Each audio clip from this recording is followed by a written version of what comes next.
وقال النبي صلى الله عليه وآله وصحبه وسلم أحب البلاد إلى الله المساجد وأبغض البلاد إلى الله الأسواق أو كما قال صلى الله عليه وسلم. الحمد لله إلهي بان كما هدنينا إنك سوى قيب قلي صلاة مغرب إن جمع ماركتاني أن لا تكنوا كدب إلهي وحنا إدمي إن المساجد كنا قانو وانكو اعتكافنا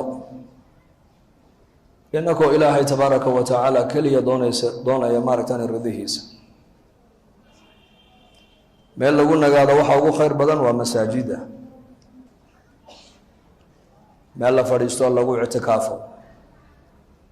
oo fadhigo kaliya ajar laga helo waa masaajida weeyaan dad iska fadhiisatay masaajidkaas oo xataa xadiis aan dhageysan oo quraan aan akhrisan oo dhikri aan sameeynin kaliya hadad masjidka waysa qabaad ku dhex fadhiisato ayaa ilaahay kugu naxariisanaya وإلهي كوجود بدافع لأن المساجد إلهي بس كلا عد كلا مله وأن المساجد لله فلا تدعو مع الله أحدا مساجد وح الله ليس إلهي جل وعلا إن لجوا ينيوم وإلهي تبارك وتعالى لجوا عبده إلهي لجوا بريوم معلن معلمها كمذا أيا نبينا عليه الصلاة والسلام وحو أركي لين مساجد يحدث بيله كلهم تكرر هذه الآية markaa buu nabigu ilaahay kuma soo celiyo buu ku yiri hadaad aragtaan in masaajidka dhexdiisa wax ku iibsanaya ama wax ku iibinaya waxaad ku tiraadaan ilaahay kuma barakeeyo dhahada hadaad aragtaan masjidka dhexdeeda qof baylaha duuya ka yoohinayana asagana waxaad ku tiraadaan buu nabigu ilaahay kuma soo celiyo dhahada inma buniyatil masajidu lima buniyat laha masaajida waxa loo dhisay cibaadada Allah baa loo dhisay masaajida in ilaahay lagu weyneeyo oo ilaahay lagu bariyo oo ilaahay lagu caabudo oo ilaahay loogu dhawaado masaajidka loo dhisay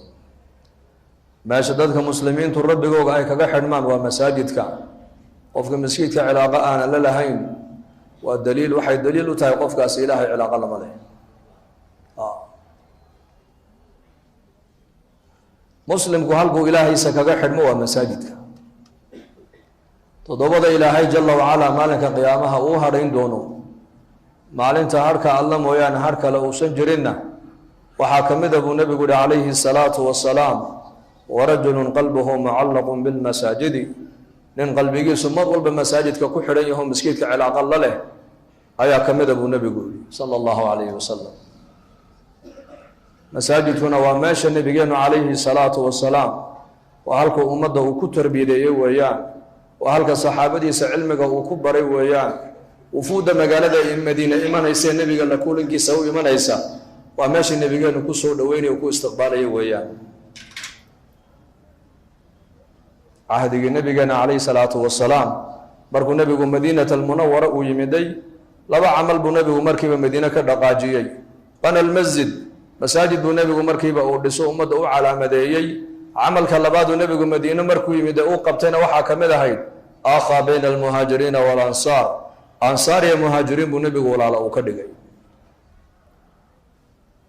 محونا كو ولاليي على اساس الايمان ايمان بو كو ولاليي اخوده وحو نبي اساس uga dhigay islaamnimada ayuu nabigu اخوده اساس uga dhigay iimaanka ayuu nabigu maaragtay asas uga dhigay اخوده islaamka مساجد كامركاس wuxuu noqday meesha umada nabigu ku tarbiyadeeyo hadii diin la baraayana qofka masjidka lagu barayay hadii wufuud nabigu uu qaabilayna masjidku ku qaabilayay haduu nabigu ciidamo uu darayna masjidku ka daraayay haduu maaragtana jamaacada diinta ilaahay fidinaya uu darayna masjidku ka daraayay hadii nabigu calayhi salaatu wassalaam hadii umada uu la tashanayna masjidka dhexdeedu nabigu kula tashanayay salaada ishaa buu nabigu ka baxay uu istaagay wuxuu yiri salaada ilaahay baan nasiyo nagu farad yeelay laakiin sidaan umada salaada aan ugu yeedhi lahayn baa naga rabaa ka tala bixiya rasuulku yiri danta ummadoo dhan nabigu masjid buu ka bilaabay sideen ummadda salaada xageega aan ugu yeedhnaa waa talo waa tashi waa ta ilaahay imika ummad bay fahmi laadahay war diintan tashi bay u baahan tahay diintan dhageysi kaliya uma baahno diintan waxay u baahan tahay caaqilka iyo caalimka ka yar iyo ka weyn faqiir iyo qani madaxdeennii mijaheenu intoon masaajida ku kulanno salaad waan ku kulannaa alxamdulilah laakiin waxaa la rabaa inaan ku kulanno diinta tashigeega inaan ku kulanno sidaan ummadda salaada xaggeega ugu yeedhnaa salaada nebiga isagaa loo soo dhiibay halka axkaamta kale oo dhanna nebiga arlada isagoo jooga loogu soo dhiibay jibriil calayhi salaam soonka markii ummadda lagu farad yeelo jibriil baa loo soo dhiibay zakada markii ummadda lagu farad yeelo jibriil baa loogu soo dhiibay xajka markii ummadda lagu farad yeelo jibriil baa loogu soo dhiibay alcibaadaat anwaac alcibaadaat oo dhan markii nebiga iyo ummaddiisa lagu farad yeelayey jibriil baa nebiga loogu soo dhiibo arlada ugu keenayey laakiin salaada markay noqotay salaada nebi maxamed baa intuu arlada laga qaaday oo la dheelmiyey oo haddana micraaj loo bilaabay leylat alisra walmicraaj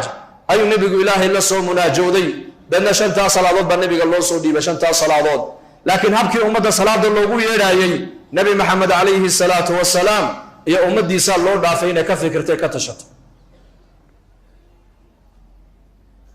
markaa nin saxaabiya ayaa yidhi markaas ani waxaa ila quman buhi nebi allow inaan bir xadiida aan ku dhifano markaas qawda markii la maqlo dadku way maqlayaan dhawaaqa markaa birta lala dhacayo deedna masjidkay imanayaan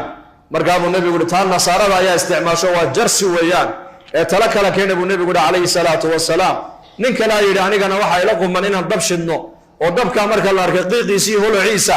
ayay muslimiintu garanayaan salaadii wakhtigeegi inuu gaadhay deedna salaaday imanayaan taana qolada cadcaadiya dabka caabuda isticmaashay tala keena buu nebigu yihi calayhi salaatu wasalaam deedna markaa haddana nin kalea yidhi anigana waxay ila tahay booq in la afuufa fuudhin taana yahuudda isticmaasho waa caadada yahuude tu kala keena buu nebigu yihi calayhi salaatu wasalaam suuradii habeenkii markay muddo dheer ay socotay buu nebigu yidhi arrinkaasi caawa haynagu barye subaxda haynoo haata buu rasuulku yidhi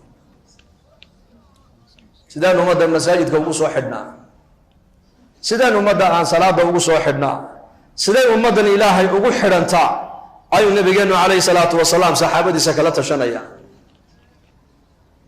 salaada waa salaada awqaadeeda iyo kayfiyadeeda iyo inta rakacadood ay tahay iyo hay-adda salaada iyo awqaadda la tukan kullahaa waa waxyi weeyaan waa waxyi waa cibaado weeyaan nebiga waa loo waxyooday laakiin kayfiyaddii ummaddu salaada loogu yeedhi lahaa waxaa loo dhaafay nebiga iyo ummaddiisu inay ka tashato halkaa maxaad ka fahmaysaa sidii masaajidda shaqada loo dhisay bay kamid tahay shuuradu in dadka muslimiintu danta ummadda talada ummadda maxaa ummadda u dana diintooda maxaa u dana adduunyadooda maxaa u dana noloshooda khaaska maxaa u dana noloshooda caamka maxaa u dana inay ummaddu arrinkaa masaajidda dhexdeeda ay kaga tashato waa sharci ilaahay noo soo dejiye weeyaan waa sunna nabawiya laakiin mahjuuro maanta laga hijroodo ummaddu ka indaraastay weeyaan salaadii subax markii laga baxay buu nebigu yihi ayaa xalay toola arkay buu yihi riyo shuuradii baa socota taladii baa socota tashigii diintaa socda nin saxaabada ka mid ahaayo weliba ragga busodada ka mid ahaa ayaa yidhi xalay toola anoo dhinacna kasii lulanaya dhinacna ka soo jeeda ayaan maqlay buu yihi dhawaaq dhegtayda lagu dhawaaqaayo erayadiina waan xasuusanahay nebi allow markaabuu nebigu yihi erayadii ma xasuusan tahay haa bal erayadii xalay dhegtaada lagugu dhawaaqeed maqlaysid noo sheeg markaasuu sii daayey ninkii aadaankii buu sii daayey allahu akbar allahu akbar markaasuu yidhi cumar bnu khadaab aniguna manaamka xalay waan arkay 6 nin oo saxaabadii ka mid a ay isku mid bay yidhahdeen annaguna xalay riyadaa waan ku riyoonnay markaabuu nebigu yidhi adinkeennii waa kaase laakiin aadaankaa bilaal bara buu rasuulku ka yidhi shuuraa ka soconaysay masjidka nabigeenna tashi xataa siirada waxaa ku taalla fi sunan gaalada markii lasoo qabta qaarkood nebigu wuxuu odhan jiray masjidka ku dhex xidha hamaamata bnu athal baa ka mid ah fii saxiix albukhaari raximah llah sariyuu nebigu diray markaasay ninkaas soo qabteen markaasaa ninkii nebiga loo keenay maad garanaysaa ninkan maya ma garanayno waa hamaamata bnu athal waa malika alyamaama halkaa iigu xidha buri masjidka dhexdeeda igu dhex xidha masaajidkii waa jeel markaasaa halkiiba lagu dhex xidhay markaabuu nebigu reerihiisii buu tegey cuntuu uga soo qaaday hashi irmaanida nabiga noo maalaya caanaheegina uga soo qaaday markaasuu nabigu halkii ugu keenay oo hawaa oo nin xidhxidhan markuu cuntadii siiyey oo caanihiina kabisiyey buu ku yidhi yaa Thamaama iska soo islaam markaasuu yidhi ma islaamayo buu yidhi in taqtul daa damin wa in tuncim calaa shaakirin wa in turiidu almaala fasal maa shi'ta buu ka yidhi yaa Muxamed haddaad aniga idishid buu ka yidhi nin dhiiggiisa dhulka u dhacaya ma yihi buu yidhi tol baa iga dambeeya buu yidhi haddaad igalladaysatidna maantood xariga iga sii daysidna nin abaal celiyaan ahay buu yidhi anugu waan abaal gudi haddaad maal iyo adduunyo doonaysana sheega waxaad doonta waan ku siinaya laakiin xariga iga sii daa markaabuu nabigu calayhi salaatu wasalaam wuxuu ku yidhi may kuma sii daynayna buu ka yidhi habeenkiibuu halkii ku baryey cashadiibuu nebigu haddana u keenay hashii nebigu caanaha uu ka maalayey isaga looga maalayey ayuu nebigu calayhi salaatu wasalaam isaga ayuu u keenay caanihiisi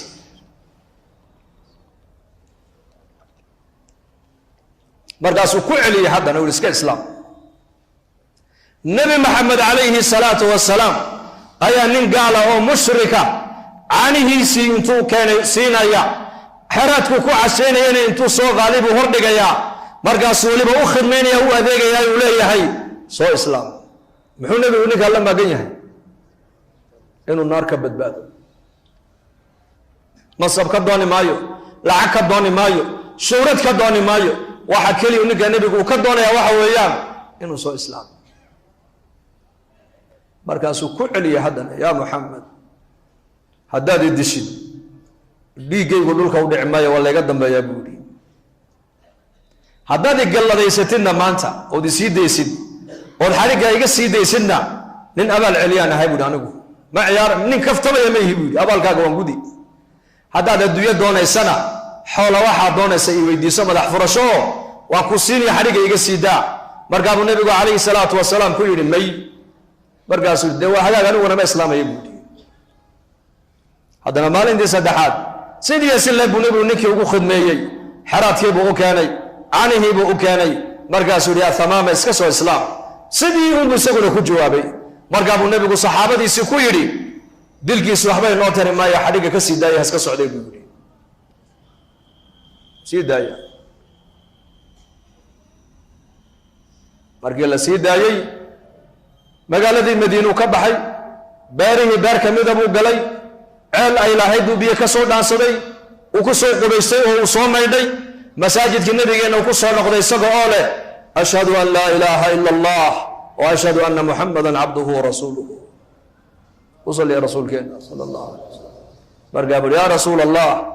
diintaadan diimaha ugu necbaa laakiin maanta laga bilaabaa diintaadan diimaha ugu jecelahay dalkaagaan adduunyada ugu necbaa magaaladaa madiine ayaan magaalooyinka ugu jecelahay wejigaagaan wejiyada ugu necbaa maanta laga bilaabaana dadka ilaahay abuuray adaan kugu jecelahay buu ka yidhi maxaa bedelay ninkaas saddexdii maalmood ee masaajidka nabigeena calayhi salaatu wasalaam uu ku dhex xidhnaa masaajidku waa meesha raxmadda ilaahay ku soo degayso waa meesha malaa'igtu ay imanayso waa meesha muslimiintu ilaahay ku xasuustaan waa meesha qofkii soo galaba loo dambi dhaafo weeyaan waa meesha nabigeenu calayhi salaatu wasalaam uu u doortay inuu ummaddiisa uu ku tarbiyadeeyo haddii dad diin la barayana cahdigii nabigeenna masaajidka nabigeenu ku bari jiray haddii dad la islaaminayana masjidkaa lagu islaaminayey haddii jamaaco la dirayay masjid buu nabigu ka diraayey haddii wafuud nabigu qaabilayay masjid buu ku qaabilayey laana masaajidku waa aqalka ilaahay meel cid kale loo nisbaynaya ma aha fadhiga aad fadhiisatay baad ka faa'iidaysan iska daa wacdiganba wacdiga wadaadadu ay sheegayaan xataa haddaad waxba ka fahmi weydo fadhiga masjidka aad fadhidaa ilaahay kugu naxariisan laakiin dadkeena maxaa fadhiga masjidka ku adkeeyay maanta masaajidii waa mahjuura waa laga hijrooday halkee camiran maqaaxyaha camiran maanta majaalistii qaadkaa camiran meheradihii adduunyada ayaa camiran 24 saaca adduunyada meelaheegu waa macmuur laakiin masaajidii raxmaddu ku soo degaysana waa mahjuur maanta axabu lbilaadi ila allahi almasaajid dhulka ilaahay meeluhu ugu jeclaa waa masaajida meelihii ilaahay ugu jeclaaba naftu ka ordaysaa maanta oo nafteennu ay ka didaysaa meelihii ilaahay arlada ugu necbaana nafteenni maanta way ku xasilaysaa. maxaa bedelay ninkaas? saddexdaa maalmood masaajidkii nabigeenna calayhi salaatu wasalaam khayrkii uu ka maqlaayey, khayrkii uu ka arkaayey, acmaashii masjidka nabigeenna saxaabadu ay ka qabanayeen ayaa noloshiisa ilahay ninkaa ku bedelay. markaa buuri yaa rasuul allah, cimraan u socdee maan u sii socdaa mise waan iska noqdaa? markaa buu nebigu yidhi maya orodoo cimrayso. laakiin wuxuu nebigu markaa uu sheegay arkaantii cumradu uu sheegay. ilaa cimrada iyo xajku waa soo jireen zaman jaahiligii, carabtu xataa way xajin jireen, wayna cimraysan jireen. markaa buu nebigu u sheegay arkaantii cumrada, sidaa iyo sidaa iyo sidaa. markaasuu maka soo galay. waxaa la yidhi waa saxaabiga ugu horreysay magaalada maka soo gala isagoo mulabiya, isagoo le labayk allahuma labayk, labayka laa shariika laka labayk, ina alxamda walnicmata laka walmulku laa shariika laka. waa saxaabigii ugu horreysay ee talbiyadda islaamka la yimiday, tawxiidka la yimiday ee magaalada maka soo galay buu ahaa Thamaama radia allahu canhu. quraysh ayaa markiiba ku soo ururtay, waxay ku yidhaahdeen waxaana soo gaadhay Thamaamaw inaad diinteennii aad ka baxdeen, maxaa ka jira? markaasuu yidhi marka horeba diin maan haysane, diintii nebi maxamed uu la yimiday baan raacay buu anugu salaamada. dakhaltu diina muxamed buu ka yidhi, diintii nebi maxamed uu la yimiday ee islaamka ilaahay noogu soo dhiibay ayaan anigu maanta laga bilaaba aan ka mid ahay ehelkayga buu yidhi. taad sheeganaysaana horaan uga baxayba. markuu cimraystay oo lagu dhici waayey, limaada laana ninkani waa boqor. xintada laga cuno, xinta shaciirka laga cuno dalkiisu ka baxa. quraysh way taqaanaa markaas, waxay is idhahdeen ninkaa haynagu taabanina, haddaad nagu taabataan dhaqaaluhu naga jari.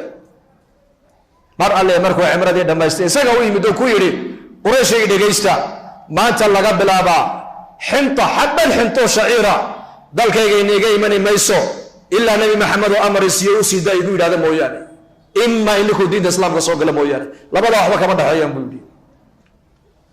waa ninkii ugu horreeyey baa la yidhi islaamnimada daraaddeed quraysh u saaray xisaar cunaqabatayn. iminka cunaqabataynta ayaa la saara, yaa saartaa islaamka la saara. maxaa lagu saarayaa? laana adduunyadii baad jeclaatay, adduunyadii baad weynaysay, waxay gaaladu caabudayeen baad adiguna la caabuday, markaa way kaa adag yihiin ogow, khadkoogii baad gashay.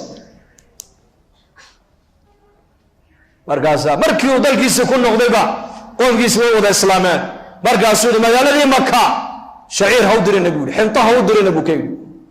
ka joojiya. mar allihii markii ay maqleen reer maka ninkii uu ka joojiyey raashinkii, badeecadii baad ascaarteedii baa kacday. markaasay qurayshi nebiga warqad u soo qortay ku dhawarayaan ay leeyihiin yaa muxamed, yaa muxamed, diintaadii ma waxay ku faraysaa inaad raximkaaga aada goysid ood gaajo ku dishid? markaa buu nebigu maqlay calayhi salaatu wasalaam. markaasuu yidhi Thamaama binu afaal buu nebigu warqaddu qoro, wuxuu ku yidhi tolka ilaahay baa soo hadayn doonee inooga sii daa buu ka yidhi, raashinka u sii daa.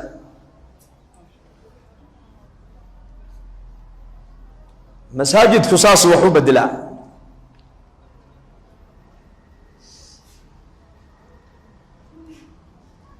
umatarabad fi lmasjid, nebigu calayhi salaatu wasalaam saxaabadiisa ragga taariikhdooda maanta caalamkao dhan laga wareeray ee la leeyahay hadday raggaasi adduunyada mar labaad iman lahaayeen mashkiladda caalamka taallaya kaa xalin lahaa bay yidhahdeen gaaladii lalahaa waa indheergarato, waa khubara lagu sheegayey. warkoodu wuxuu ku soo ururay inay yidhaahdaan cumar binu khadaab ninka la yidhaha hadduu caalamka maanta iman lahaa mashkiladda caalamka taalla isaga unba xallin kari lahaa. markay akhristeen siiradii cumar, xaggay ka soo baxeen raggaasi? ayna takharajuu? wallahi cahdigii nabigeenna calayhi salaatu wasalaam magaalada madiina madaaris qur-aanka laga bartana may lahayn, macaahidna may lahayn, jaamacadana may lahayn. meesha ay ummadda wax ka baratay masaajid buu ahaa, masaajid. meesha nabigeenu calayhi salaatu wasalaam ummadda uu ku tarbiyadeyna masjidun ahayd, masjid.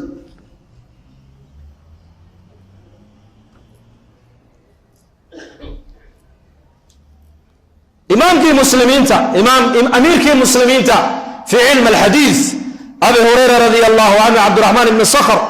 أي أنتو مسجدك نبينا وكبحوا أي سوغ أنتو تقول رنجري ورواد خسارتين والخير باين دافع محانا دافع وحاو رنجري ورد حالك النبي الله قيبين أن أرضو قيبتنا كسوقات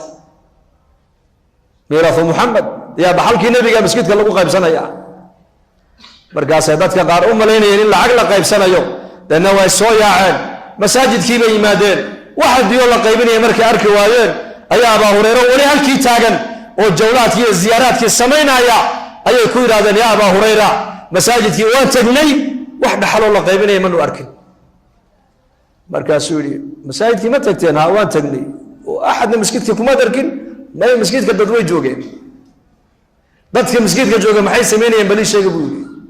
والله قرآن بآخر سنيين قار صلاة دي تكنيين قار إلهي دي بريين قار علمي دي برنيين مركب رواد خسارة بولي ذاك ميراث محمد عليه الصلاة والسلام نبي محمد عليه الصلاة والسلام دحالك أمدي سوغت لي وشغلها مسكيتة قصوارك تنبولي إن معشر الأنبياء لا نورث دينارا ولا درهما أنك وعدان أركي أنبياء نحب رسولك يري دينار يا درهم لأنك ما دحلب رسولك يري أنك وحال أنك دحلب نبي علمك لك دحلب نبي علمك حريرك إلهي بني آدم كدح يا نبي لك دحلب نبي العقل لك دحلب قرآنكم مشيقين نبي وحال لك دحلب إلهي معرفة سال لك دحلب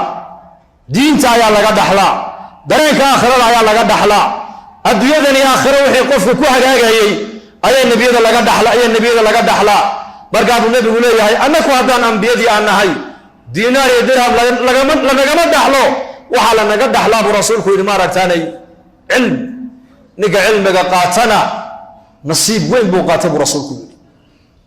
فمن أخذه بحظ وافر بالنبي يقول أنبياء علمك لغا دحلا ومحي علاقة مع الله بلغا دحلا معلم بالنبي عليه الصلاة والسلام مسكيت كسوق علي وحوارك النرر بادية وصلاة كناية وصلاة دي نحن دينا كدو عيسناية واشتاق النبي مركز دعاء دي بولا قيستي ودعاء عجيبة دعاء بقول قسقاشن وإلهي أمانتيسا يا من لا تراه العيون ولا تخالده الظنون ولا يصفه الواصفون ولا تغيره الحوادث ولا يخشى الدوائر يا من يعلم مثاقيل الجبال إلى آخر كيغا مركب النبي يقول أبو موسى الأشعري بو يروح كيري نكا دعاء مركو دما يكن بو كيدي مركب الله يرى نك النبي قدونا يا نمر مرحبا مركب النبي صلى الله عليه وسلم غنيمه مركا الله سوق قاده وحوله مركا وقيبينيي ayuu kiish lacag intuu ka soo dhex qaaday buu ninkii gacanta kaga riday nin baahan oo faqiir oo reer baadiya oo kuus lacag loo dhibay ka warama saas uu qalbay uu farxay markaa buu nabigu ku yiri lacagta sababta aan ku siiyay maad garan buu ka yiri markaas uu ha maxaad u malaynaa ku siiyay tolnimadii siisay buu markaa buu nabigu ku yiri waa runta رحمكم حق وإليه وحلسوا سيئ لكن لعقت وجددا كوسي وحويان بحسن ثنائك على الله سداد هدرت الإله يعدو أماني سي أي كفر حب رسولك تادرت البنكوسي يقولي سداد الله هو بريس سداد الله هو أماني سي وايو مقصود كالنبي ذا بيد الله كان أها إني بني آدم كإله كحران markuu arkay nabigu shaqadiisii oo socota oo ku farxay nabigu kaleey salaatu wasalaam dana uu siiyay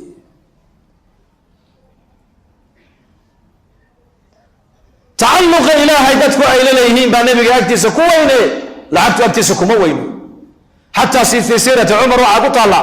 ghanimadii ayuu maalmaha kamid ah Umar dul fadhiistay markaasuu u qaybinayay saxaabada markaasuu arkay inay yaro gacan go'an markaasuu yiri gacanta maxaa ka gooyay buulo xur qaswadii halkaas ahay ayaa dhaawacan la ii geystay buu ku dhaawacmay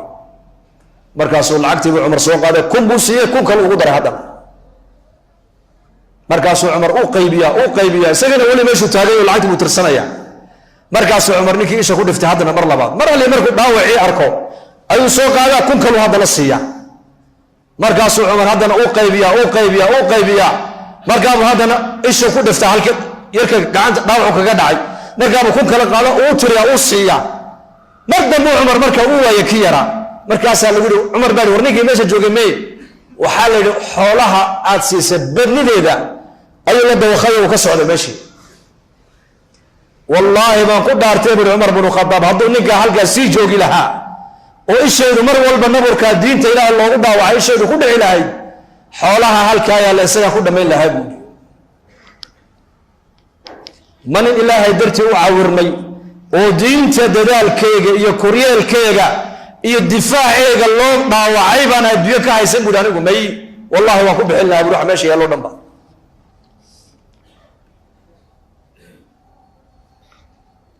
dadku inay ilaahay jalla wacalaa ku xidhmaan baa muhiimaddu ay tahay jannada dhan ee adduunyaduna waa ilaahay macrifadiisa imaam Ghazali raximahullah ayaa odhan jiray jannada adduunyadu waa ilaahay macrifadiisa ilaahay garo bas sirta nolosha raadinayaa bay koran Soomaalidu imika xageed ka raadin dhoof xageed ka raadin lacag baan sameeynaya lacag sirta noloshu raggii fahmay baa kuu sheegaya dhagayso imaam Ghazali raximahullah wuxuu yidhi jannada adduunyada ninkii doonayo waa ilaahay macrifadiisa hel jannada aakhiraduna waa ilaahay aragtidiisa bas laakiin nabigu lahaa sallallahu alayhi wasallam ahla aljannahu markay jannada galaan ilaahay baa ku oran doona turiiduuna shay'an aziidukum mar rabtaan shay kale oo jannada ahay wax kale oo jannada ahayn oo aan inigu daro markaasay ahlu jannahu oranayaan alam tubayyid wujuhana wa tudkhilna aljannata wa tunajjina min annar yaa rabbi miyaad wajiyaasheeda noo cadaynin oo naartaadu naga badbaadin oo jannadaadina aadna gelinin ma wax jannada ka fadli badan baa noo haray fayakshifu alxijaabu nabigu ilaahay wuxuu iska qaadayaa xijaabka fama ucطuu shayan axaba ilayhim min annadar ilaa rabbihim buu nabigu yidhi ahla aljannaha lama siinin waxaad looga kalgacaylo badan yahay ilaahay jalla wacalaa daawashadiisa marka ilaahay daatadiisa ay arkaan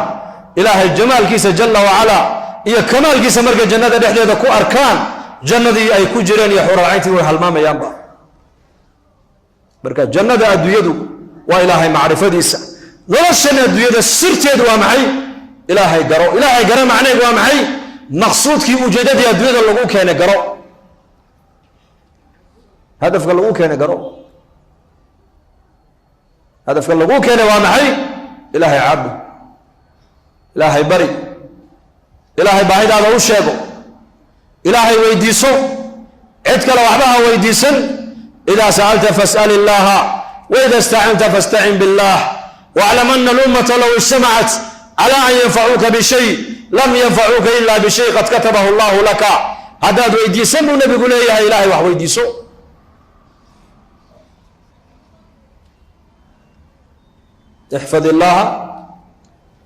احفظ الله يحفظك إلهي إلالي أمر كيسا هذا إلهي باكو إلالي المركز إلهي هدان إلالي سيد أمر كيسا إلهي باكو إلالي سنو دونو كو إلالي ماشو دونو كو إلالي إبراهيم عليه السلام دب دحيدا لغو إلالي موسى عليه السلام قصر فرعون ayaa lagu dhex ilaaliyey yunus calayhi salaam caloosha kalluunka dhexdeeda lagu ilaaliyey muxamed calayhi salaam qaar godka dhexdeeda lagu ilaaliyey qur-aanka akhriso qur-aanku waa bayaanka ilaahay bayaanka makhluuqa maaha bayaanka ilaahay dhegayso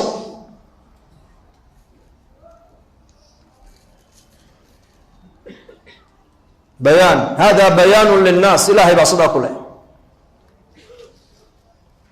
haddaad ilaahay amarkiisa aad ilaalisid ayaa ku ilaalin yaa ku ilaalin ilaahay siduu kugu ilaalin siduu doono meeshuu doono xilliguu doono ilaahay amarkiisa ilaali bas. salaadu waa amarka ilaahay, soonku waa amarka ilaahay, islaamnimadu waa amarka ilaahay. amarka ilaahay uu ku amray adiga ilaali bas. meel kastoo joogto ilaahay amarkiisa ku ilaali, maaha masjidka dhexdeeda keliya. meel kastoo joogto noloshoo dhan baa la rabaa ilaahay inaad kaga cabsoto. dhallinyarnimadaada ilaahay kaga cabso, oo da'weynada ilaahay kaga cabsado, oo faqriga ilaahay kaga cabso, oo qinada ilaahay kaga cabso, oo safarkaaga ilaahay kaga cabso, oo xadarkaaga ilaahay kaga cabso, oo mujtamaca dhexdeeda ilaahay kaga cabso, oo khalwadaada ilaahay kaga cabso. markaad keligaa tahay ilaahay ka cabso, mas-uuliyadda ilaahay kaga cabso. haddaad ilaahay amarkiisa aad ilaalisid ilaahay baa ku ilaalin. 40ka nawawiga jardani raximahullah sharxiisa wuxuu ku sheegay qiso cajiiba xadiiskaas. raabica radia allahu canha habeen iyadoo tukanaysa ayuu nin tuuga aqalkeega u soo dhacay baa la yidhi. markaasuu arkay haweenay iska tukanaysa oo aan in yarna aan cabsanayn, ma cabsanayso. way maqashaa shanqadha inuu tuuga aqalka u soo dhacay, way arkaysaa, laakiin ma dhaqaaqin. meesheediina kamay dhaqaaqin, salaadiina kamay bixin. waxaa la yidhi wixii aqalka alaab u taallay, alaabba umay ooline, wixii yaallay markuu urursadu yidhi bax, iridii uu ka soo galay baa ku noqotay maaragtayna gidaar bay ku noqotay, derbi. markaasuu yaabay, wuu soo noqday. haddana wuxuu yidhi halkeed ka soo gashay, halkaad ka soo gashay maan albaabka uu furan yahay uu arkaa. mar ali markuu albaabka soo gaarana wuxuu arkaa albaabka u xidhan, derbigu madaxa ku dhiftaa, gidaar. markaasuu yaabay. haddana uu soo noqdo daragshinkii uu dib u qaatay, daragsiyoonkii. markaasuu halkiibu isleeyahay wata halkaad ka soo gashay furanna ka bax. markuu gaarana meesha u xidhan tahayba. alaabtii uu sitay oo dhan buu u dhigay baa layidhi, ilaa salaadda ay ka baxaysa iyadii uu sugay. wuxuu yidhi kolkay salaaddii ka baxday buu ku yidhi wixii aan kaa qaato waa aniga kuu dhigay, albaabkii halkuu iga xigay ii sheeg buu ka yidhi. 40ka nawawiga ayuu ku sheegay jardani sharaxaas qisadaas. markaasay ku tiri anigu albaabka ma xidhin, albaabka xagga sare laga xidhaa bay tiri, xagga sare. ma doonaysaa in albaabka lagaa furo? haa, toobadkeen bay ku tiri. ballanna qaad ilahay inaad u noqonayso, oo dembi dambe aad ku dhacayn, oo tuugada aad dhaafayso ilaahay u ballan qaad. waa iga ballan buu ihi maanta laga bilaaba inaan toobad keeno. hal mar keliya markuu sidaa yidhi tiri albaabkii waa kaasa ka bax. albaabkii buu ka baxay, way sujuudo waxay tidhi yaa rabbi anigu waa kaa qoloftiisii waa soo jeediyey, qalbigiisa adigaa ku shaqal, ilaahu qalbigiisa soo jeedi bay ku tidhi. sidiibu ku toobad keenay. ilaahay haddaad amarkiisa aad ilaalisid, halum qisaska qur-aanka aynugu filanba. ibraahim calayhi salaam dab intoo loo shiday baa lagu turay manjaniiq, baa lagu turay manjaniiq min makaanin baciid. marka ibraahim markuu sii dhacayayna malaa'igtoo dhan baa u timiday. markaas ugu dambayntii jibriil baa yimid calayhi salaam. alaka xaaji ya ibraahim buu ka yidhi ama ilayka falaa wa ama ila allahi fabalaa. yaa jibriil ma adiga may maanta adiga waxba kaagama baahni, laakiin rabbiga waan u baahanahay buu yidhi, kama maarma ilaahay. ibn cabaas wuxuu yidhi hadalkii u dambeeyey ibraahim calayhi salaam markii dabka lagu tuuray u lahaa xasbiya allah wa nicma alwakiil, kaafiyahaygu waa ayo waa allah weeyaan. ilaahay waa qaadir calaa kulli shay. ilaahay awood wuxuu u lahaa dabka inuu biyo ku baktiyo, awood wuxuu ilaahay u lahaa inuu dabka dabeed ku kala kaxeeyo, laakiin ilaahay sunnada ma isticmaaline qudradduu ilaahay isticmaalayo wuxuu yidhi qulnaa yaa naaru kunii bardan wa salaaman calaa ibraahim. dabkoo holcaya oo sifadiisii aanan laga zulin ayaa ilaahay amar wuxuu ku riduu yidhi ibraahim dushiisa waxaad u ahaataa qabo u haw bas iyo nabadgelyo iyo qabo. siduu doona yela waa ilaahay. dabkii uu holcayaa sifadiisii uu leeyahay, laakiin ibraahim calayhi salaam xaaddi jirkiisa ku taalla ma gubi karaayo.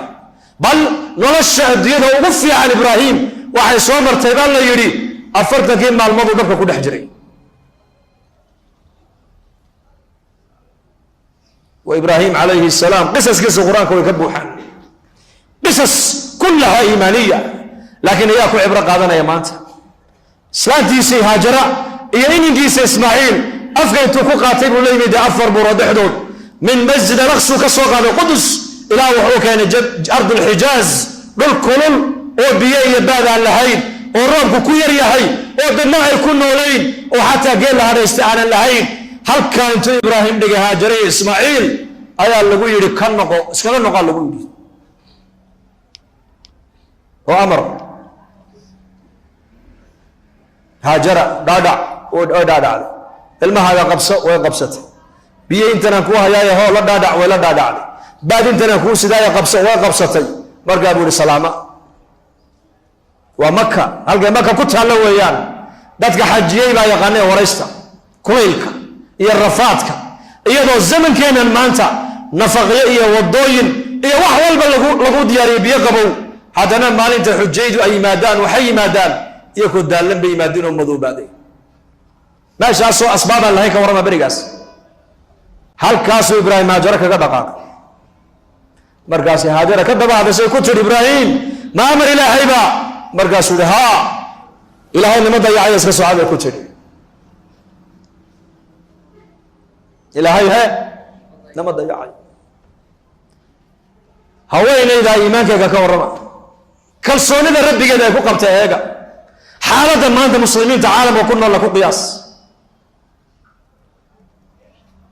asbaabta lagu noolaado agteeda ma taallo baadiye biyo ma haysato wehel ma haysato meeshu waa waadi catash ree yamaneed markay badaacadooda ay shaam u doonanayaan habeen inay maraan mooyaane maalin ma mari karaan baa layidhi hadday maalin ay cileedda ugu soo baxdo oon bay u dhimanayaan halkaas ayaa nebi ibraahim lagu yidhi haajara iyo ismaaciil halkaa kaga dhaqaaq deedna adiguna qudus ku noqo yaa ilaalinaya markaa yaa ilaalinaya yaa arsaaqaya yaa darayada ka dhabaaya ilaahay baa ka dhabaaya laakiin waa usrad qalbigooga macrifada ilaahay baa degtay halka innaka maanta zamankeena muslimiinta tawxiidku carabka uu noo dul yaallo usradaas iimaanka iyo tawxiidku qalbigoogu dega qalbigooga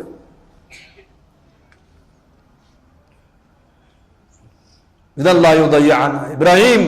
marba haddii amar ilaahay aad nagu dhigto nagaga noqotay nama dayacayo socabay ku tiri isagaa nagu filan buurta gadaasheedu markuu ibraahim istaagay uu gartay xataa hadduu soo daymoodan inuusan arkaynin ducaduu ku duceeyey waa ka qur-aanka ilaahay noogu sheegay rabbanaa inii askantu min duriyatii biwaadin gayri dii zarcin cinda baytika almuxarami rabbanaa liyuqiimu الsalaa fajcal afidatan min annaasi tahwi ilayhim warzuqhum min athamaraati lacallahum yashkuruun ducadiisa waxau ka bilaabay diin buu ka bilaabay adduunye kama bilaabin innaga markaan ducaysanayna ducadeenna waxaan ka bilaabnaa adduunyada ilaahu lacag isii ilaahu sanadkan ciyaalka imtixaankay marayaan ha baasaan adduunyada in ilaahay la weydiista way fiican tahay laakiin hidaayadda horeysa diintaa la horeysiiyaa ibraahim calayhi salaam uu u jeedaa meesha uu reerkiisa dhigay inay biyo la-aan tahay inay baad la-aan tahay inay wehel ayna ku haysan uu arkayaa laakiin ducada waxau ka bilaabay diin buu ka bilaabay rabbanaa liyuqiimu salaa wuxuu garanayaa hadday reerkaasi salaada ay leeyihiin hadday diin leeyihiin hadday ilaahay xidhiirkiisa leeyihiin adduunyadana way helayaan nolosha qofka muslimku diin bay ka bilaabantaa adduunya kama bilaabanto ninba ayaa nabigeena u yimid calayhi salaatu wasalaam oo yidhi yaa rasuul allah rabbigay markaan baryaaya maxaan idhahdaa ii sheeg qul allahuma kfir lii warxamnii wahdinii warzuqnii waata ducada ambiyadu qul waxaad tidhahdaa allaahumma allahayow ikfir lii ilaahow dembigayga dhaaf warxamnii ilaahow ii naxariiso wahdinii ilaahow ii hanuuni warzuqnii ilaahow ii arsaaq arsaaqadda waxaa ciriiriga ka gelinaya maanta ee maciishada nagu adkeeyey waa macaasida badan weeyaan lidaalika nebigu wuxuu u tilmaamayaa ummadda dariiqadda saxda lagu ducayso waa dariiqadee awal waa maxay ilaahay dembi dhaaf weydiiso waayo dembigaagan faraha badan leh ayaa nolosha ciriiri kaa gelinaya waxaa nolosheenu maanta bilaa barako la noqotay tijaaradii way badanaysaa tacliintii way badanaysaa wax walba way badanayaan maciishadiina way sii adkaanaysaa dhakhtaradii way badanayaan hosbitaaladii way badanayaan farmasiyadii way badanayaan daawadii way badanaysaa bukaankii muu yaraaday mise uu batay bari sheega hosbitaaladii way bateen dokteeradiina way bateen daawadiina way badatay dadkii bukay ma yaraaday mise way sii bateen tacliintii mutacalimiintii way bateen laakiin noloshii maciiri bay sii galaysaa mise fudeyd bay noqonaysaa bal iga jawaab cidhiidhi adduunyadii way badanaysaa dhismihii uu badanayaa ganacsigii uu biirayaa tujaartii way badanayaa wax walba way badanayaa laakiin maciishadii way sii adkaanaysaa barakadii bay naga maqan maxaa nolosha maciishada maxaa cidhiidhiga gelinaya waa kasratu dunuub dunuubtaa badatay macaasidii baa badatay khafladii baa badatay diin la-aantii baa badanaysa fadhigii masaajida ayaa yaraatay ictikaafkii masjidkaa yaraaday majaalis alghafla badatay majaalis alghafla deedna markaasa noloshii waxay noqotay cidhiidhi lidalika nabiyadu calayhim asalaatu watasliimaat meeshay ducada ka abbaarayaan u fiirsada rabbana lan yuqiimu asalaa fajcal afidata min annaas warzuqhum min athamaraat midho la cuna ku arsaaq midhaha u dambaysiye waa arsaaqadii diintii u horreysiiyey cibaadadiibuu ku xojisiiyey in ummadda ilaahay aqalkiisaas waa beytka ilaahay muxaramka ay qulubta muslimiinta ilaahay u soo jeediyena uu ku nabeeyey ducadii midho la cuna ilahu ku arsaaq buu yidhi xataa beera ma odhan midho la cuna ilahu ku arsaaq asbaabtii nolosha markaa ilaahay ka siiyey haajara maa u zamzam baa loo soo saaray safar reer yamaneedaa soo waacday reerahoogii bay soo rareen way la degeen makkata almukarama waxay noqotay magaalo ganacsiga shaam iyo yaman u dhaxaysa oo reer shaam markay imanayaan badeecadda shaam laga keena makaa la dhigaa badeecadda reer yamaneed markay badeecadda doonayaanna maka yimaadaana makay ka qaataan halkaa markay magaaladii maka ay marayso tuulo biyihii ay dhex yaallaan oo biyaha dhex yaalla tuulada baayac musharkii baa ka socda ayaa lagu yidhi jibriil baa u tegay ibraahim oo waxaa lagu yidhi rabbigaa wuxuu ku amrayaa islaantii haajare iyo ilmaheygii ismaaciil ee maka dhigtay inaad ka war doontood soo aragtaa lagu amraya orada u teg soo arag buurtii uu gadaasheeda ibraahim markii uu ka ducaynayay markuu buurtii iskor taagay muxuu arkaa tuulo waa meeshuu kaga tegay islaaniya ilmo yar waxay noqotay hayjad biyo leh baad leh magaalo ah oo dhisan baayac mushtarkiina ka dhex socda jibriil baa ku yidhi yaa ibraahim rabbigaa wuxuu ku amrayaa inaad haajariya ismaaciil isha aad ka soo aragta bas faraskaagana aanad ka daadegin kadibna waxaad ku noqonaysaa qudus yaa jibriil xaaskaygii weeyaan waa ilmahaygii ismaaciil inaan arkaan rabaa un la fadhiisto un warayste may inaad faraskaaga ka degto amar uma haysati waid ibtalaa ibraahiima rabbuhu bikalimaat faatamahun ilahay baa qur-aanka inoogu sheegay dadka ilaahay jecel yahay adduunka dusheeda waa la ikhtibaara waa la imtixaamaa sidee lagu garan hadduu qofka haddaan la imtixaamin sidee iimaankaaga lagu garan marka qofka muslimka ee muuminka ilaahay xaggiisa imtixaan loogaga keenana waa marka la doonayo qofku qalbigiisa ilahay inuu ku xidhmo ha argagixin ha quusan waa marka la doonayo in iimaankaagu adkaado in yaqiintaadu aad tidhaahdid ilaahay baan haystaa waxba iga xuman maayaan yaan haysanaa allah baan haysanaa xaalad adag markii qofka muuminka ku timaado waxaa la doonaya inuu qofku yidhaahdo ilaahay baa macayga ibraahim calayhi salaam intaasoo imtixaano fara badan ayuu maray waxaa ka mid ah imtixaankiisii u dambeeyey waxaa ka mid ah imtixaanadiisii ilmaha ismaaciil uu 9 jirka uu ku dhalay ayaa markii dambe lagu yidhi qaado sida neefka xoolaha loo bireeyo u soo biree magaaladii buu soo galay ibraahim ismaaciil aawe ismaaciil waa kan namari aabo xaggee saaxiibkii baa kula kulansiinaya namari buu ka yidhi uu qaaday halka mine ee xujaydu dhagaxa ay ku tuuraan ee dhagax tuurka halkaa markay marayaan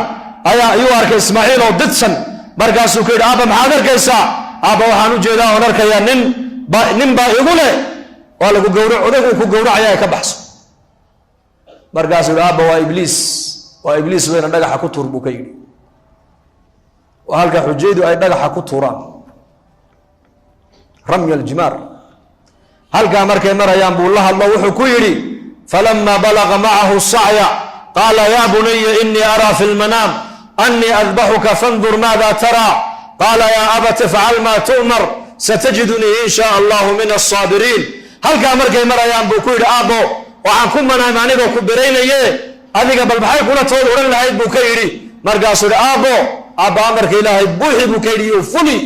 anigana waxaad arki doontaa inaan ahay adkayste sabir badan inaan ahay baad arki doontaa oo saabiriinta ka mid ilmaha ibraahim kuma dhalin 20 jir bal ismaaciil waxau ku dhalay 90 jir odayadu markay ilmaha 50 jir ku dhalaan baa la yidhahdaa war ilmahan waa ka dhigile ma 50 jir buu ku dhalay soo ma darki ilmaha odaygu jecel yahay gacanta un haysto ayaa lagu dacay hor ma 50 jir buu ku dhalay kan waa ka sii dayn leh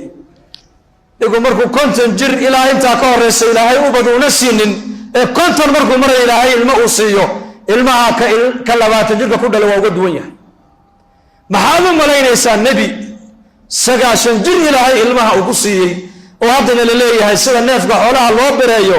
ilmahaaga u soo biree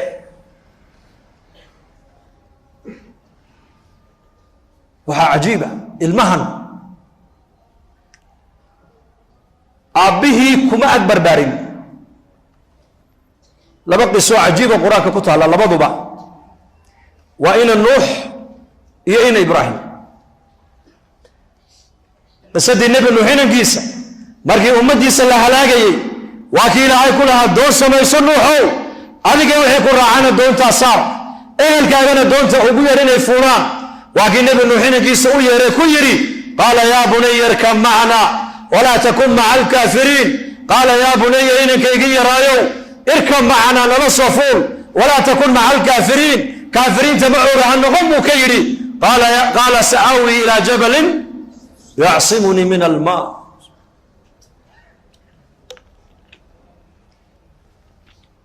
qaala sa'aawi xataa aabba ma odhan baa la yidhi ilmo aabbihii u yeedhay ilmo waalidkiisu u yeedhay oo markuu u yeedhay aabbo ama hooyo odhan waaya hada calaamatu shaqaawa bay culimmadu leeyihiin waa calaamatu shaqi waa caaq ilmahaasi sida u jawaabaa laga garanayaa ina nuux jawaabta uu bixiyey eeg ina ibraahimna jawaabta uu bixiye u fiirso ismaaciil wuxuu yidhi yaa abati ifcal maa tu'mar aabba amarka lagu amray buuxi buu ka yidhi laakiin nuux inankiisa wuxuu yidhi sa'aawi ilaa jabalin yacsimunii min almaa xataa aabba ma odhan baa la yidhi dhallinyaradaan sheegaya iyo ciddii waalidadoodu maanta ay nool yihiinow waalidkaagu markuu kuu yeedho hadday hooya ku yeedhana hooye macaanay dheh hooye macaanay hadduu aabbahaa kula hadlana hee aabba macaano dheh waa ilaa haddaad how tirahdid keliya how ba maxaa tidhi hada calaamatu caaqul waalidayn weeyaan nuux inankiisa badbaadu ugu yeedhayaa inankiina badbaadadii u iska diido wuxuu yidhi buurtaasan biyaha ka fuulayaa faxaala baynahuma almawju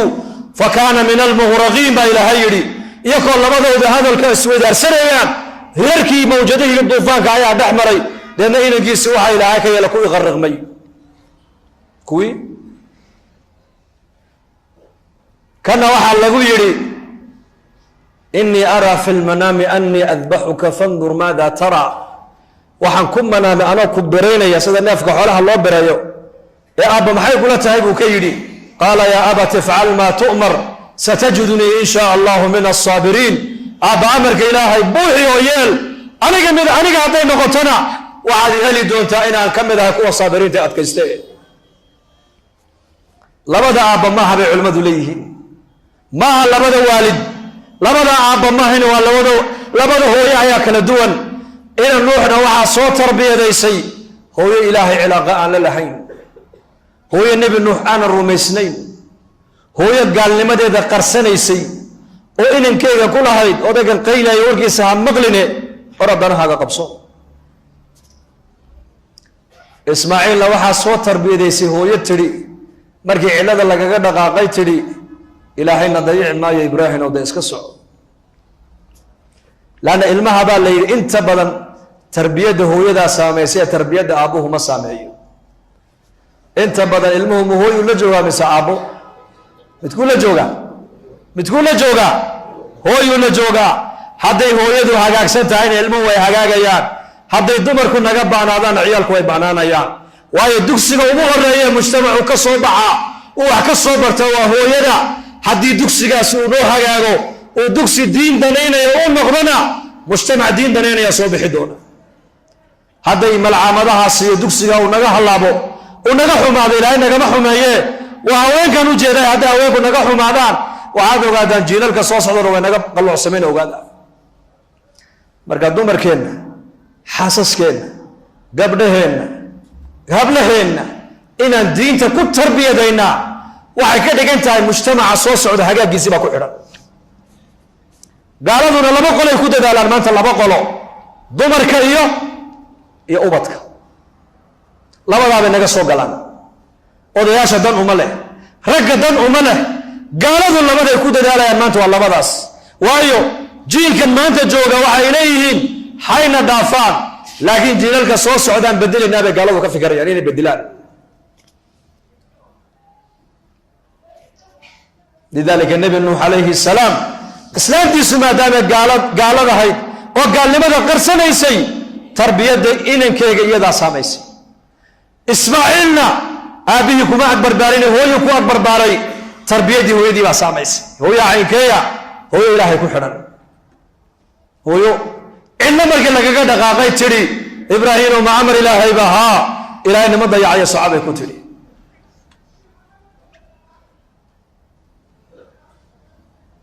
ilaahay waa ilaaliya ibraahim inankiisii ma gowricin ibn qayim aljawsi raximah llah wuxuu yidhi maqsuudku ma ahayn ilmaha gowrac maqsuudku wuxuu ahaa jacaylka alla mooyaane jacaylada kaloo dhan qalbigaaga ka sar qalbigaas waa meesha ilaahay addoonka uu ka eego weeyaan ilaahay cadamadiisa ilaahay maxabadiisa ilaahay jacayladiisa ilaahay weynidiisa mooyaane qalbigaa jacaylo kale in lagu arko lama ogolo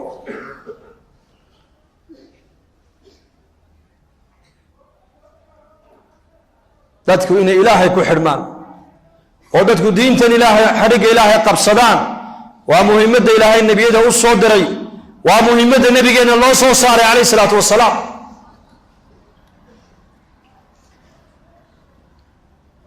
dadku ilaahay ku xidhmaan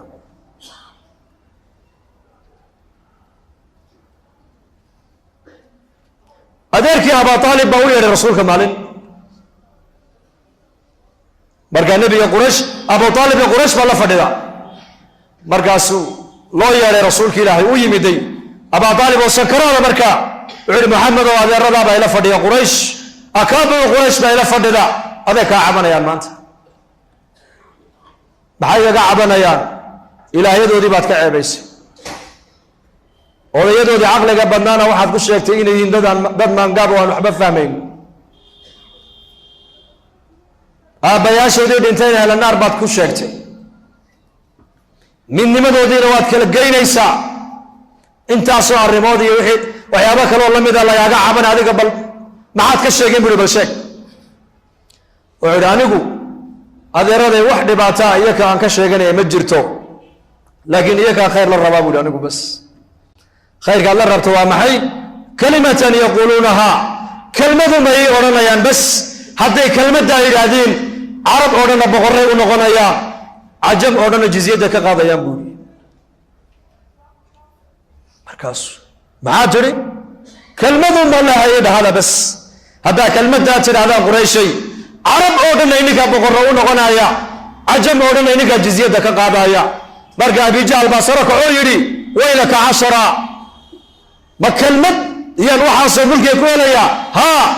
10 jeer baa ku celinay kalmada ay shab bukay marka Abu Nabigu ku yiri la ilaha illa Allah hada wadiban isani marka sayyidadan aj'ala al-alihata ilahan wahida in hada la shay'un ujab bilahyadi intii la akay 360 ilaah on haysanun caabudaynay ayaa baahideedii daboolile Muhammad ma waxa uu leeyahay mid kaliya caabuda arigaas oo arin la yaab leh Muhammad diintiisa ku ka tagaya ma ahine inaga dareeriye bay yiraahdeen meesha ilaahadeena cibaadadan caabudaynayna ha ku sabiro aan iska adkaysanay naga mariyo bay yiraahdeen ayu Abu Talib baa nabiga ku yiri hadal xun baa kuma doonay waa maxay ma inta bay ka didayaan ha inta bay diidan yihiin adeer adigu kelmadda ay dhabiyo qiyaamaha ku marxaati kacay sakaraadki baa haya marka Abu Talib kelmadda uu leeyahay bas kelmaddu qiimo badana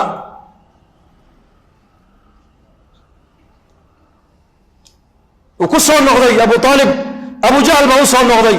marka Abu Nabigu soo ziyaartay Abu Talib wuxuu arkay Abu Jahl oo ag fadhiya marka Abu Nabigu ag fadhiistay wuxuu ku yiri ammi kalimatan uhaju laka biha inda Allah yawm al-qiyamah malika qiyamah kugu doodi doonaaye kalmada uu aniga mari maqashi buu kaydi la ilaha illa Allah maqashi qiyamah ku shafaacad qaadiga markaas Abu Jahl buu eegay Abu Jahl baa yiri marka atarqabu an millati Abd al-Muttalib ya Abu Talib man millati Abd al-Muttalib baa maanta ka tagaysa oo Muhammad baa warkiisa qaadanaysa Abu Talib marka huwa aamusay marka Abu Hadar nabiga la hadluu ka yiri ya ammi kalimatan uhaju laka biha inda Allah markaliya kelmadda aniga ima qashiyo iide maalinka qiyaamaha ku shafaacad qaadiye markaas uu aamusay Abu Talib hadana Abu Jahl baa soo jeediyo ka yiri ya Abu Talib madiinti Abd al-Muttalib baad ka tagaysa oo Muhammad warkiisa qaadanaysa hadana marka Abu mar labaad ku celiyay markii uu dambeysay Abu Talib wuxuu yiri ala millati Abd al-Muttalib baan ku dhiman Muhammad oo yidaabu ka yiri waxaan ku dhiman millati Abd al-Muttalib baan ku dhiman diintii aabayaashay ka tagi maaye ee Muhammad oo aniga iska kayda markaas naftiisa ka dhacday baan leeyahay marka Abu Nabigeenu alayhi salaatu wassalaam isagoo lilmeenayo ka kacay halka waa ka Ilaahay Quraanka ku soo dajiyay yiri innaka la tahdi man ahbabta walakin Allah yahdi man yasha wa huwa a'lamu bil muhtadin kaad adigu jaclaata ma soo hadaynaysid ki Ilaahay uu doona asaga soo hadaynaya marka Abu Rasuulku yiri ya ammi la astaghfiranna laka ma lam unha anka ya ammi adeerkayo hadii maanta adigu aad shahaado weyday oo inaad kelmadda mar in maqashiisid aad iska diiday anigana xaq baad igu leedahay oo waalidkay baad tahay waxaan aniguna ku dadaalaya in Ilaahay dambi dhaaf aan ku weydiiyo inta aan la iga reebay ka hor markaasuu rasuulkeenu bilaabay inuu u duceeyo adeerkii oo gaalnimo ku dhintay waliba Abu Talib saxaabadii way maqleen nabigu adeerkii buu u duceynaya iyaguna aabayaashood bay bilaabeen markaa inuu u duceeyaan oo Ilaahay dambi dhaaf iyo naxariis u weydiiyaan markaas Ilaahay ka diido yiri ma kana lin-nabiyyi wal-ladina aamanu an yastaghfiru lil-mushrikeena walaw kanu uli qurba min ba'di ma tabayyana lahum annahum ashabul jahim wama yahana nabi Muhammad iyo muuminiinta raacsan inay ehelkoodii qarabadoodii kuwii gaalnimada ku dhintay kolkay u cadaatay kadib inay ahlan naar yihiin inay Ilaahay dambi dhaaf u weydiiyaan oo u duceeyaan arintaas arin banaan ma inay ka jooga baa nabiga lagu yiri markaas kalmadaas dadku inay kalmada yiraahdaan ayaa nabigeena qalbigiisa ku weynay alayhi salaatu wassalaam Imam Malik rahmatullahi alayhi ayaa maalin wuxuu arkay in dhalinyaro oo shaarib al-khamriya oo sakraamay markaa dadna markuu sakraamay yarkii yara sakradii baa ka siinaysa Allah Allah Allah sheekhi uu yaabay war sakraan iyo ism al-jalala ajiib imaamadiisi intuu soo qaaday ayuu soo socday baa leeyo bareerkii iyo khamrigii buu afka kaga biyay wuxuu siri bal magaci Ilaahay ism al-jalala afkan uu ka soo baxay maad ka masaxdida dadna markaas uu ka masaxay bal isaas uu ka masaxay dadna markaas uu yiri sheekh وسكراسنه يقتك وسكراسنه اسك كيدا مركو كبيي بو اسكغا تغي habeenkiina uu duceeyay baa leeyahay ilaahu qalbigiisa adaa ya soo haday imaam maalik rahmatullahi alayhi habeenkii markuu jibsaday ayaa manaan baa lagu yiri sida anaka daraadaya adigu afkiisa dareerkii khamriga aad uga biisay ayaan anakuna adiga daraada qalbigiisa khamriga uga biinay baa ilaahay ka yiri خلاص صلاه المغرب صلاه الفجر imaam maalik markuu salaadii tujiyo dadka darsigii buu bilaabay wuxuu ka dhaxarkay yarkii yaraayo darsigii dhex fadhiya markaas ma isagii baa misma markaas uu yeeray markuu darsigii dhameeyo wuxuu yarkii ma tihid haawa anigi say wuxuu jiraan bal sheeg adigan saajidkii ilaahay wuxuu xaaladayda xalay toole kii kaaga waramay baan anigana soo adeeyay buu ka yiri xaaladayda kii xalay toole kaaga waramay adiga baan anigana soo adeeyay تحريص إن عندنا حريص نقطة على جرب أقفك مسلم والرحمة تذكر عنه حريص إنه كم مات من المسلمين أي إله كجوان أو حريق إله كجوان مسلمين سكدا صلاتك وتكريا غلانك وتكريا أي نبي وعيد الدق وحيري والذي نفس محمد بيده نفت محمد كي قعنتي سكجرت يا أخو دارته وحكوهم يبو رسول فينا نرادو حابي صبرا ضبي شدا هبلو صلاة داقين هبلو صلاة دوبة كبح كوا غلالا كنت كان ينتونو ويدارتنا أنا غلالا كنت صببو أيا كوهم يبو رسول كيولي قصة لي رسول كين والنبي نحريس تبنى والنبي إلهي ويري وما أرسلناك إلا رحمة للعالمين والنبي أركي حرق بو أركي مسكيتي خدا حيران مركا بو أركي النبي وحرقنا يا لبوي وعلى الحرقنا يا حري زينب حدتي maxay ka dhigtaa salaat leelka markay ku daashay qabsata uu gooyay nabigu xarigay xuri amaasha intaad kareysaan uu qabta waa amaasha sunnaha khayrka ilaahay khayrka malaa'iktu ay nii qorayaan kama daalan buu nabigu yiri إلا إنكم خير كسميتي سكد على مويا هبين قال نشاط كاتيين تكلموا نبيكم يدي هبين قال دلتي نسك السحر برسولكم يدي نحرستي سائق أم المؤمنين جويرية رضي الله عنها هل كي صلاة الليل كنت كنيسز أي نبي قصور وهذا برقدي يدو فردة برقدي وسقالك الصبح نمو أما طبنكي هل كي صلاة الليل كنت بلوضي مركز النبي يقول يا جويرية مالك كاجا تيبا فدلا هالكا دي كاجا تكتبا فديا النبي الله ومن حل صلاه الليل قال كنت قبل على صلاه الى برقدي وعيو فدلا مروى صلاه مروى قران مروى ذكر مروى مناجاه مروى الله بري ويا انك دمركن ما انت ما شاء الله مطبخ الصباح دي اي غشي كدادعدا غورما كسو بخدا عشايغا كبخ maalinta dharka meerayaan haweenkeenu hudheer ba aqalka lagu iibinayaan mooyaane wax kale oran maysa dharka la meeray badidiisa ashyaabana awqaadena ku bixinayna iyo kuna a'maal ba waqtiga ku bixinayna awqaad a'maal markaa nabigu ka naxay say cibaadada isku taxallujinayso markuu arkay ayuu nabigu u dabciyo wuxuu ku yiri adiga dabada afar kalmadood oo saddex jeer ku celiyay ayaa wixii maanta dhan khayraad sameeynayay hadii miisaanka la dhigi lahaa ka fad u dhigmi lahayd buu nabigu ka yiri waa maxay subhanallahi wa bihamdihi adada khalqihi wa rida nafsihi wa zinata arshihi wa midada kalimatihi saddexda afarta kalmadood oo saddex jeer aan ilaabo rasuulku yiri ayaa wixii maanta dhan khayraad sameeynayay hadii miisaanka la dhigi lahaa u dhigmi lahayd buu nabigu ka yiri نبينا نحرست بدن عليه الصلاة والسلام إن حرست بدنا أياك دارنا يا هلا والله وحن كهم يبو نبي قول هاي كوا غلنا كده تكنا يا أنا ضب سوق بتسيان دوني برسولك يوري كان تكني نمرك كورما وردل كنا ما أنت تكني ما بدن الجواب يا أنت تكن بدن